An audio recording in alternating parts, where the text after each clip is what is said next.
Oh, right. That's not good enough. There we go. Sweet.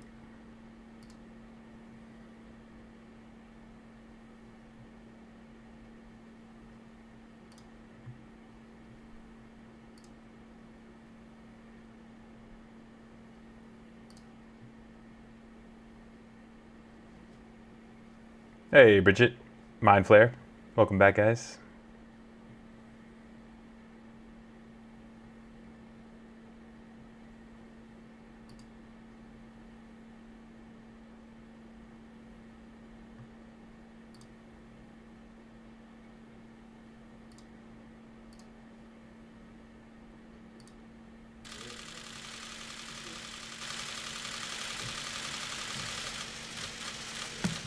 Thank you very much. Looking like It's a a very nightmare. big announcement, the biggest ever concerning drugs and drug pricing.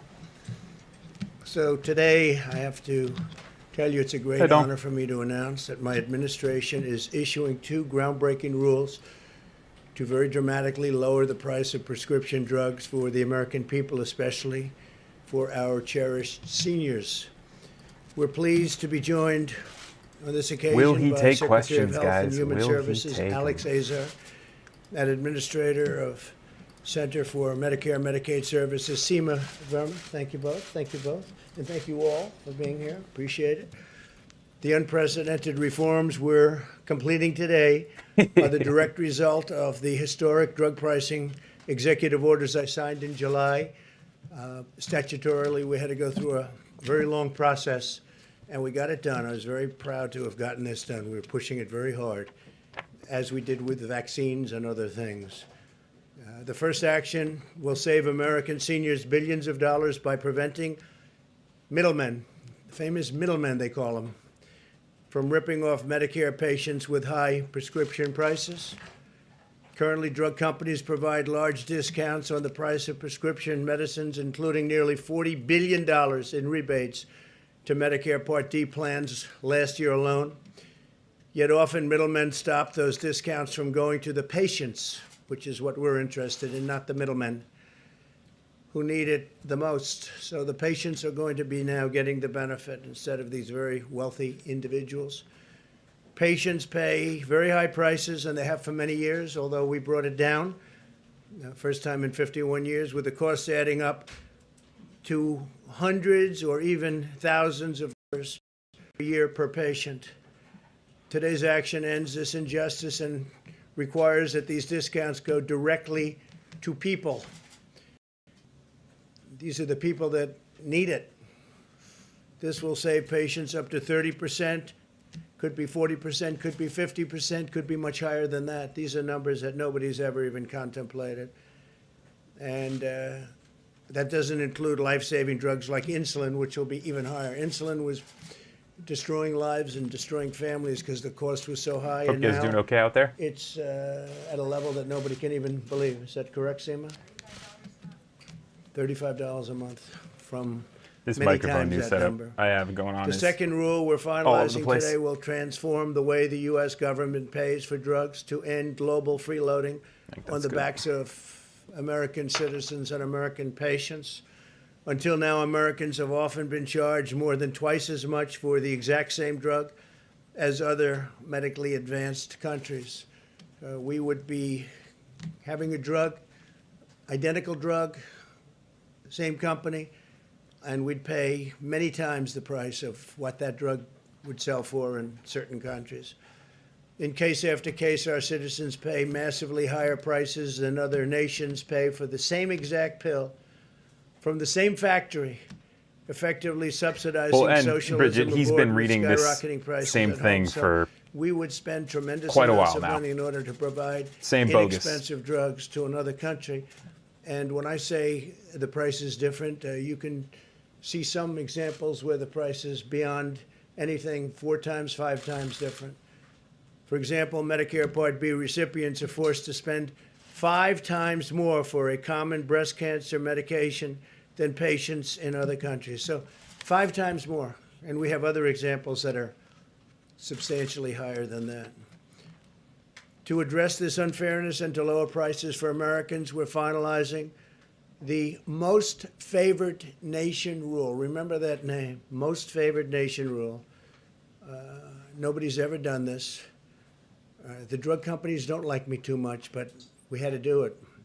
It took a long time before we were able to do this because statutorily we had to go through a process. But there'll never be anything like this. I just hope they keep it. I hope they have the courage to keep it because the powerful drug lobby, Big Pharma, is putting pressure on people like you wouldn't believe. Medicare will now look at the price that other developed nations pay for their drugs.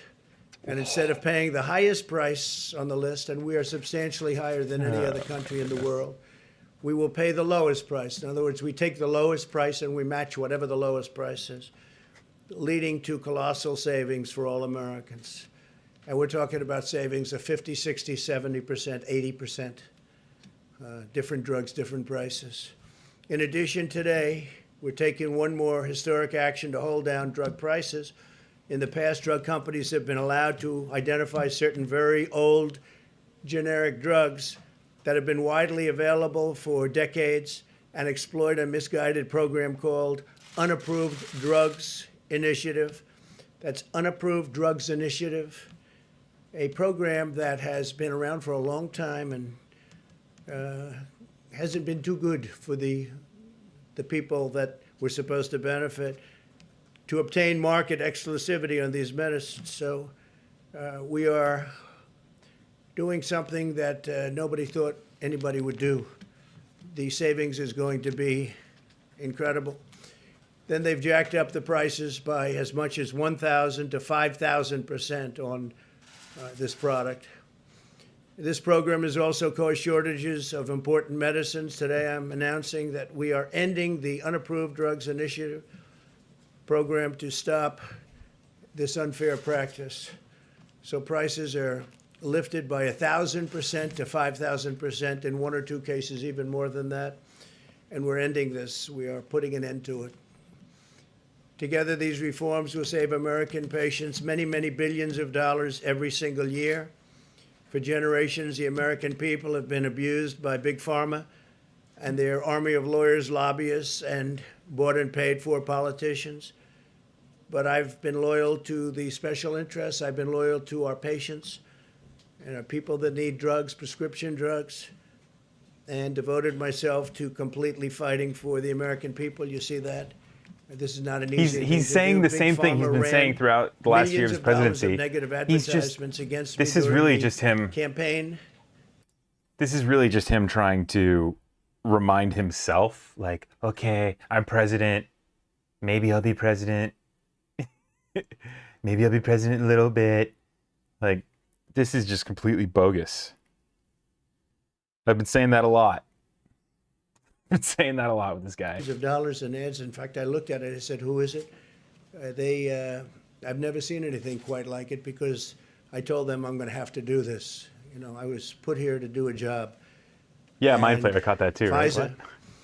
and others were way ahead on vaccines. You wouldn't have a vaccine if it weren't for me for another 4 years because FDA would have never been able to do what they did. There it is. What I forced them to do. And Pfizer and others. Yeah, it was all you, even Donnie. Decided to not assess the results of their vaccine. Oh no, I broke it. No, I definitely broke it. But then when everybody wanted to put it back together, I was the one who was like, "No, you can't put it back together." And then I changed my mind. I said, "Yeah, you can put it back together." So to assess the data in October, so they were going to come out in October, but they decided to delay it because of what I'm doing, which is fine with me because, frankly, this is just a very big thing. A very big thing. What I'm doing here, I don't know if anyone's going to appreciate it. These people can't even believe it. Alex, even you can't believe it, can you? Dude, are you like...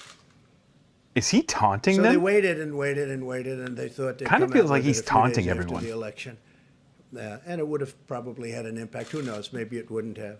I'm sure they would have found the ballot someplace, the Democrats and the group. These corrupt games will not deter us from doing what is right for the American people, and I will always put American patients first. And I think it can never be shown better than what I'm doing today. Already we successfully lowered drug prices for the first time in 51 years.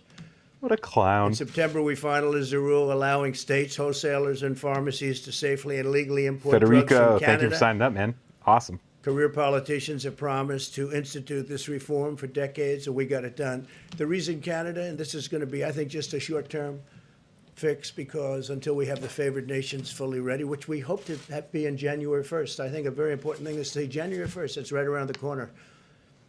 But I'm giving governors the right to go to Canada because they'll pay approximately 50% less for their drugs that they buy for their states.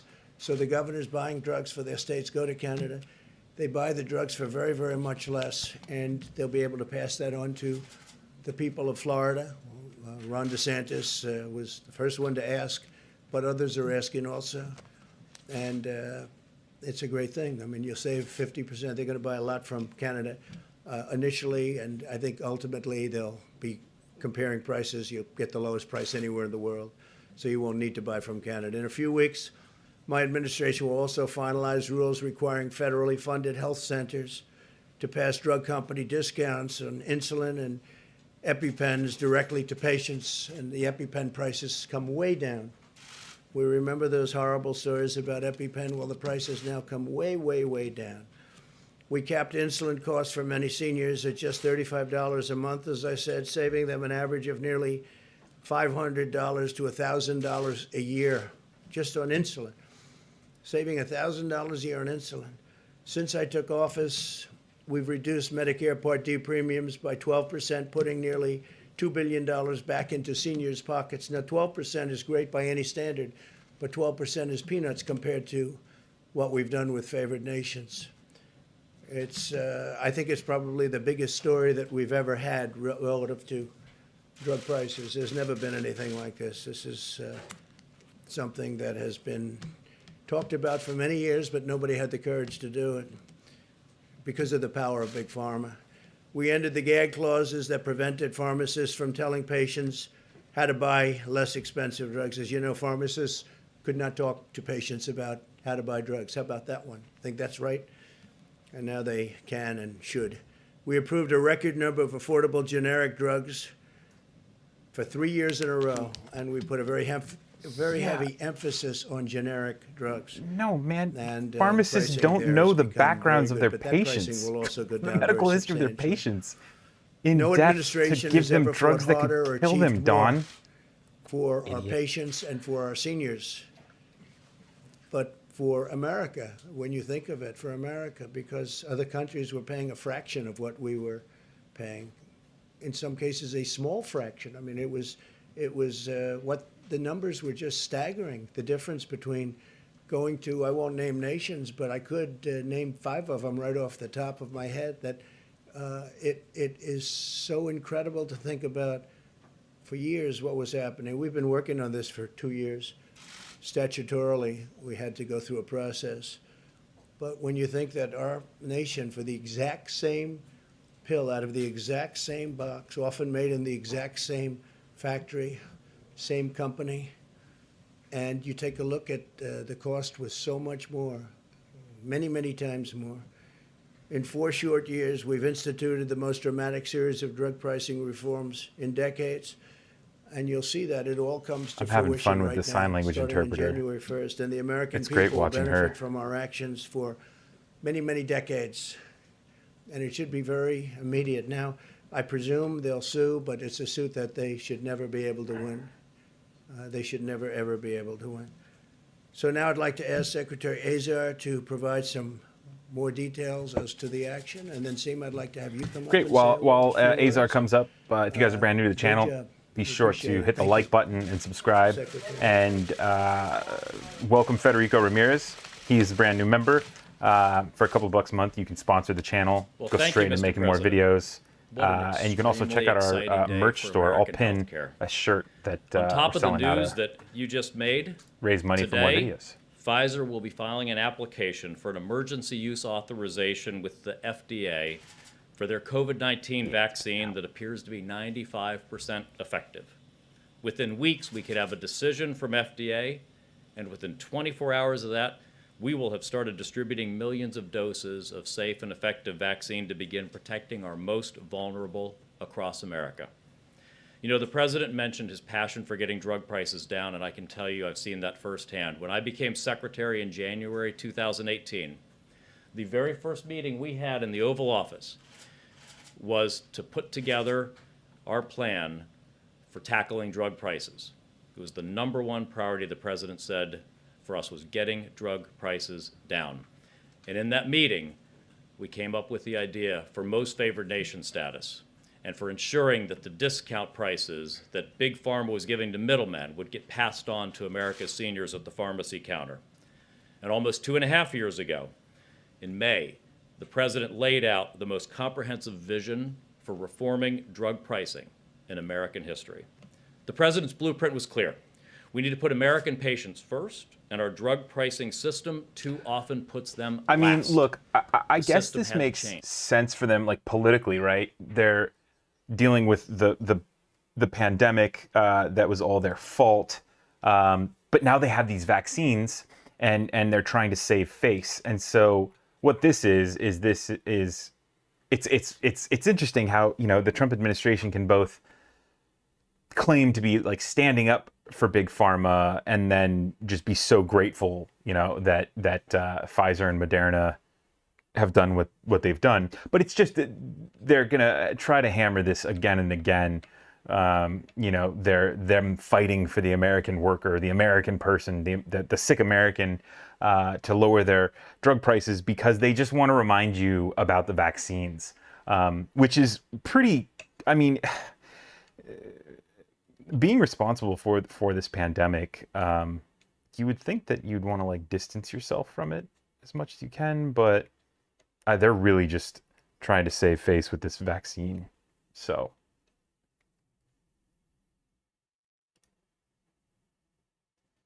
Yeah, Bridget, absolutely. I mean, the dude doesn't do anything except for tweet and watch TV, and then he goes golfing on the weekends, and that takes him literally all day to do. Yeah, and then you have to have people come out and say, "Oh, Mr. President. Oh, Mr. President, thank you so much.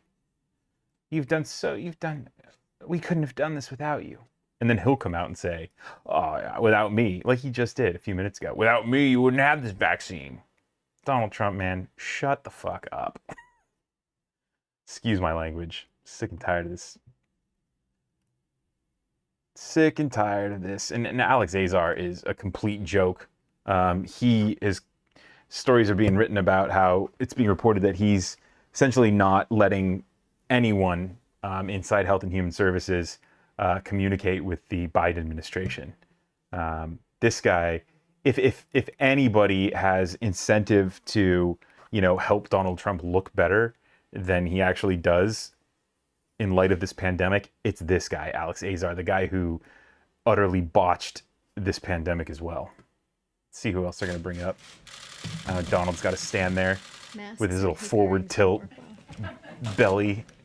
Little Taco Bell belly. Mr. President, for your leadership. And let me take a moment to give some context for today's announcement. From day one, President Trump made it very clear that he wanted to make healthcare more affordable. None of us are trying to take credit for the vaccine, Superior. What the hell are you talking about? The most important thing is that he wasn't afraid to take on the special interest groups to get this goal accomplished. And in the absence of any meaningful legislative support, this administration has delivered real, tangible results.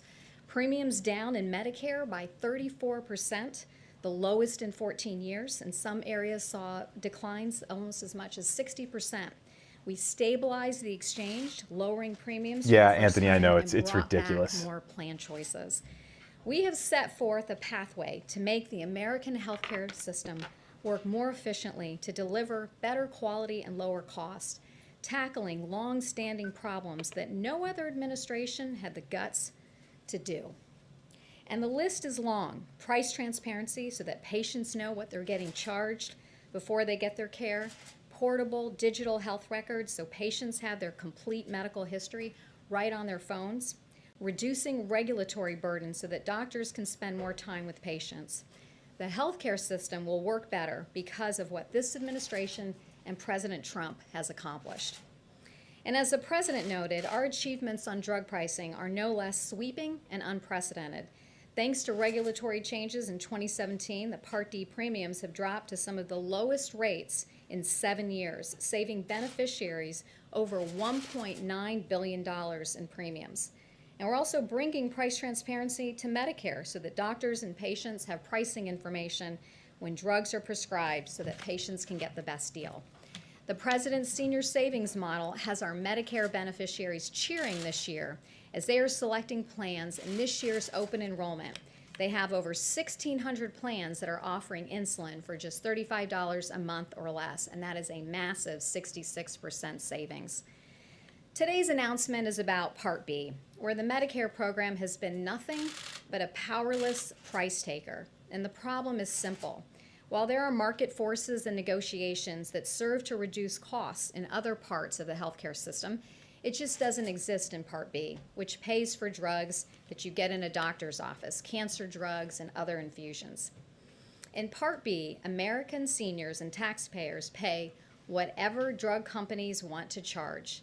And doctors also get paid a percentage add-on. So the higher the drug costs, the more they get paid, giving an overt incentive to prescribe higher priced drugs and for manufacturers to increase its prices.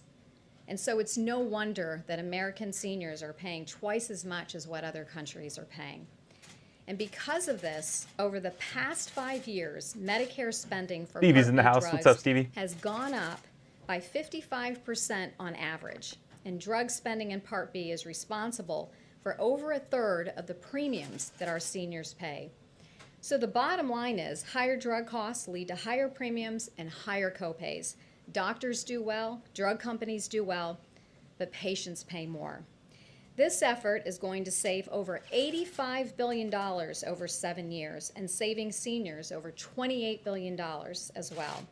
And so I want to thank the President for being a problem solver, willing to think big and to act boldly on behalf of the American patients. His record of success over the last 4 years is a testimony And to he that killed over mentality. 200,000 Thank you. seniors as well with his big thinking and big ideas. Oh, there he goes. What a loser. What a loser. Oh, what a loser. What a loser. Oh, let's watch that again. He just turns. He just turns. And Gone just, up by 55. oh, you fucking loser. Oh, let's watch it. Yeah, you done? Okay. And his little like, yeah, you almost done that? Yeah? Thank you. All right. You guys good? All right. Slow workout.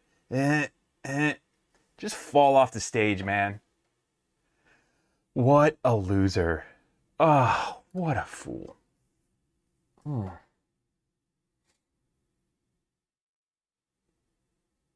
Who else is ready for this thing to be over? My goodness. Oh, boy. Yeah, Federico, it was the same thing yesterday, too, when Mike Pence was on stage. He just, Mr. Vice President, thank you so much. Everybody. Look, the thing that really upsets me, and I said this yesterday in the video that I made about Mike Pence running off the stage, is that these reporters are risking their lives being around a White House that we've already seen multiple outbreaks of the virus run rampant and do damage. Like, this press corps, and if you guys didn't catch the Kayleigh McEnany press briefing from earlier today, we had members of the press yelling at her that she's lying when she was talking about how, the media was out to get Donald Trump from the beginning. They are really, this is just, the ship is sinking. And there's the captain, right?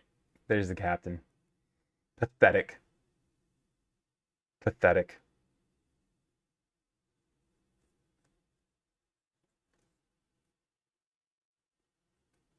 Can't wait to go back to deficit hawking and conservative obstruction. Yeah, mind flayer. I mean, that's what's going to be really, the audacity of this Republican Party, because they're going to be the ones who they want to be responsible for responsible spending now, right? They're the ones who now we have to mind our P's and Q's when it comes to the deficit. These idiots. Vote them all out. Vote them all out. Look, again, all eyes are on Georgia.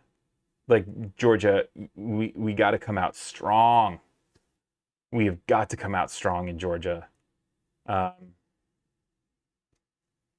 Yeah, we've got to. Yeah, so if you guys are new to the channel, you can subscribe up there. And I think, let's see what we got here. Subscribe up there. You'll get live streams. There's also, some of the live streams I come on and do commentary. I'm also doing just short videos and putting on speeches and moments from Congress and the Senate as well. And those videos I love doing because I like giving people the source to share. Because that's what really this is all about, is informing people and making videos that can be shared and spread to help push back against money, financial interests, and greed in this country, excessive, rampant greed. Because say what you want to about capitalism and the idea of working as hard as you can to make what you can out of whatever it is you're born with. It can get a little excessive. Bernie Sanders has been tweeting about Jeff Bezos' home, and how many? What does it have? Like 65 bathrooms? Is that what it is? Some ridiculous number of bathrooms, which just reminds you that greed it can get to a point where very quickly where it is a detriment to our society. But with social media, with citizen journalists like myself, who just want to raise their voice and remind people that there's a fight to speak for people who can't speak. That's what it's all about. That's what it's all about. So yeah, so I'm going to let's see what time it's noon here on the West Coast, so it's 3 on the East Coast, and we will see if we'll see if anything else is going on. I need to shoot some videos here in the next few hours.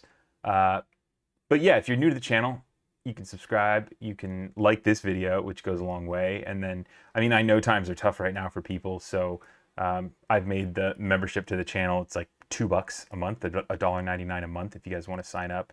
And that would just, that's way beyond awesome for you guys to do that.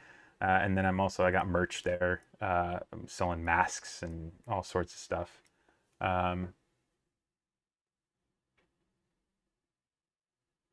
Is there a transgender parade today, Brendan? It is Transgender Day. Oh, I don't know. I think maybe I can go to Twitter and check out if there is a parade. It's going to be where I was the morning they announced Biden won the election. That's the Hillcrest area, the LGBTQ spot in town. It's hard because with I'm in California, where we just got a curfew placed on us. So people are very, like, I was at the grocery store yesterday. I had to pick up some things, and there was hardly anybody in there. So I doubt there'll be a parade. I'd love to go out and take my little gimbal and my phone and live stream for you guys.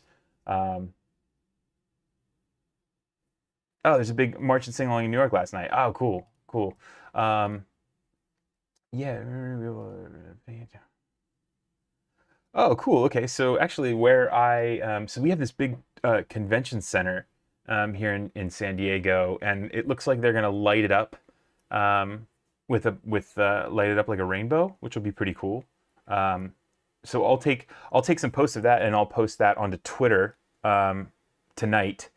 So if you guys want to follow me on Twitter, that'd be awesome, so I can show you guys some photos. And then I'm also on Instagram too. If you guys are on Instagram, my Instagram is the same thing as my Twitter account, except for there's an R right here in the middle, Brendan R. Plank. Yeah, awesome, Mantis. I'm glad you guys like that. Yeah. Thank you, Federico. Appreciate it, man. I'm looking at other stuff on Twitter, and there doesn't seem to be really anything. But it says multiple buildings are going to be lit up tonight, so that'll be cool. The city's going to get nice and colorful. I mean, San Diego. If you guys haven't seen our city at night, like, this city is ridiculously beautiful. But am I on Parler? Dude, I am scared to even look at Parler. I don't know. That seems to me like that. Yeah. No, I know, but it just that terrifies me.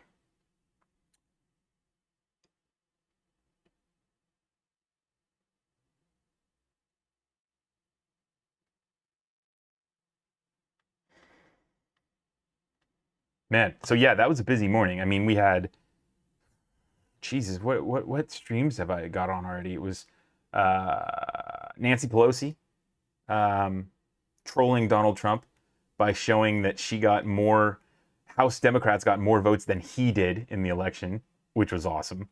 And then Joe Biden. Did Joe Biden? Who else came on? Jeez, how many live streams did I do this morning? It was Kayleigh McEnany.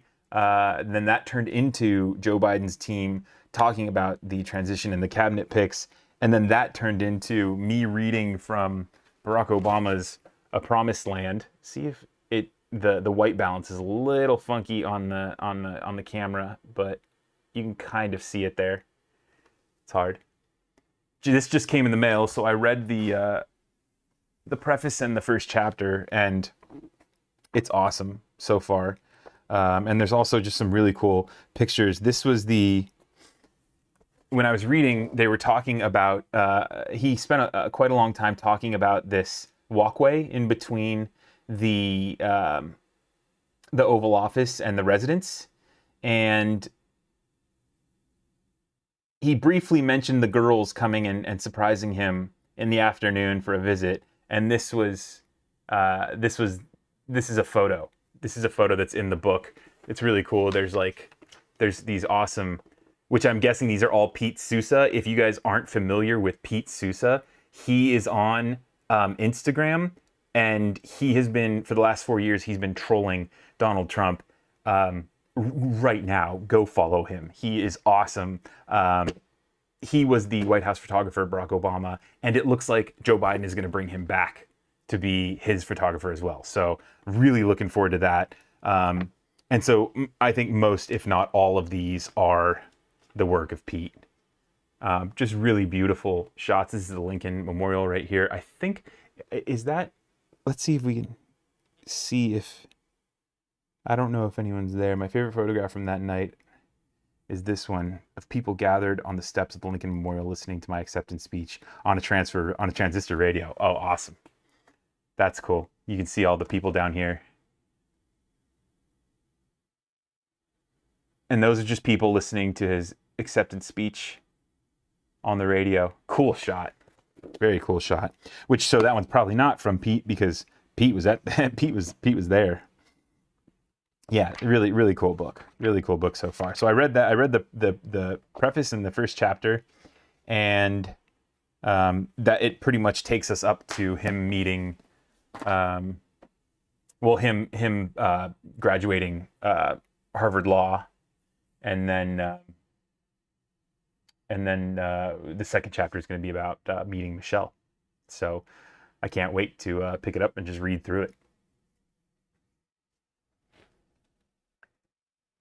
Yeah, that is Federico. That's a good point. That's a good point. Sharp canines. Pete is a treasure. Yep.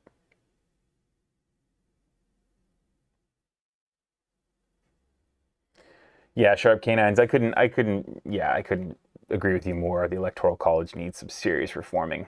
If not, just get it down. Cool. Okay, guys. Well, I am going to go on a bike ride. I'm just kidding. I'm not going to go on a bike ride. But I need to go and move my legs a little bit. I've been sitting down all morning, get some food. I hope you guys are safe. I hope you guys are okay. Cases are surging again. So wear your masks, socially distance, and come hang out with me on my live streams, because I love having you guys come on here, and all your comments are just you guys are all just great. So yeah, we'll end with that. Mary, well said. This is ridiculous. Trump, concede. Ooh, uh-oh. Masks are starting to get into your dreams, canines. Cool. All right, guys. I will catch you on the next one.